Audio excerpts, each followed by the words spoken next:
SK সুর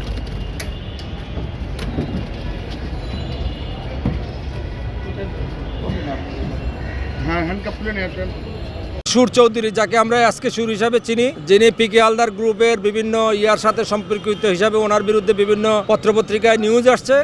সেই আজকে সুরকে আজকে দুর্নীতি দমন কমিশন গ্রেপ্তার করে জেলা বিজ্ঞ আদালতে উপস্থাপন করেছেন। বিজ্ঞ মহানগর সিনিয়র স্পেশাল জজ আদালতে। মহানগর সিনিয়র স্পেশাল জজ আদালত ওনাকে সিডাব্লিউ মূলে জেলা হাজতে প্রেরণ করেছেন। এবং দুদকের এই মামলাটা হলো 27/12/2024।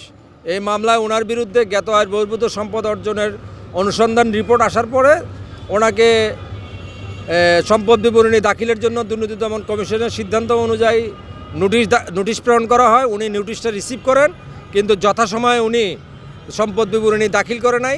এই কারণে ওনার বিরুদ্ধে এই মুহূর্তে 26(2) ধারায় সম্পদ বিবরণী দাখিল না করার মামলায় গ্রেপ্তার করা হয়েছে।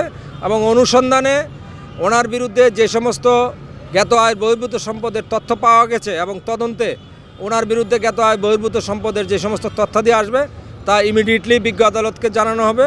এবং আমি আশা করি যে তদন্ত শেষে ওনার বিরুদ্ধে কোনো জ্ঞাত আয় বহির্ভূত সম্পদ থাকলে ওনার বিরুদ্ধে 27(1) ধারায় এবং মানি লন্ডারিং অপরাধে যদি অপরাধে সম্পৃক্ত থাকে ওনার বিরুদ্ধে মানি লন্ডারিং অপরাধে অভিযোগপত্র আসবে।